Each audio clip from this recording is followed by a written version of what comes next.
আপনি কি রাজশাহীতে বসে ইন্ডিয়ান মজাদার সোডা পানি ট্রাই করতে চান? আর তার জন্য আপনাকে কোথায় যেতে হবে এই সব কিছু বলে দেবো আমি এই ভিডিওটিতে।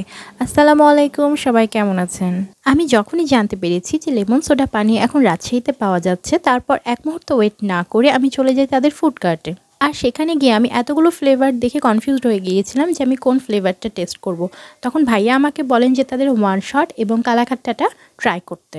প্রথমেই ভাইয়া এই মেশিনের মাধ্যমে সোডা পানিটা রেডি করে নেন, তারপরে লেমন জুস এবং ওয়ান শটের জন্য যে মশলাটা লাগে সেটাও রেডি করে নেন। এরকম একটা বড় সাইজ মগে কিছু পরিমাণ লেমন জুস এবং সোডা পানি মিশিয়ে রেডি করে নেন র লেমন সোডা পানি, এবং এটি খেতেও কিন্তু বেশ মজার এবং অনেক ঝাঁঝালো। যখন র লেমন সোডা পানির মধ্যে ওয়ান শটের মশলাটা মেশানো হয় তখন এভাবে করে বুদবুদের সৃষ্টি হয়, যা দেখতে বেশ মজা লাগছিল।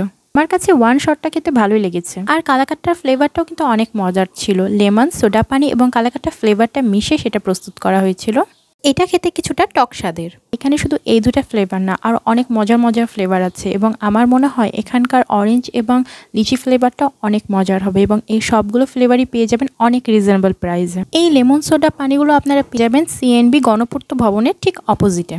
আর ভাইয়ার আরেকটি ফুড কার্টও আছে যেখানে পাওয়া যায় মজাদার ইন্ডিয়ান ডোসা এবং পাওভাজি। এর আগে আমি ইন্ডিয়ান ডোসা এবং পাওভাজিটাও ট্রাই করেছিলাম।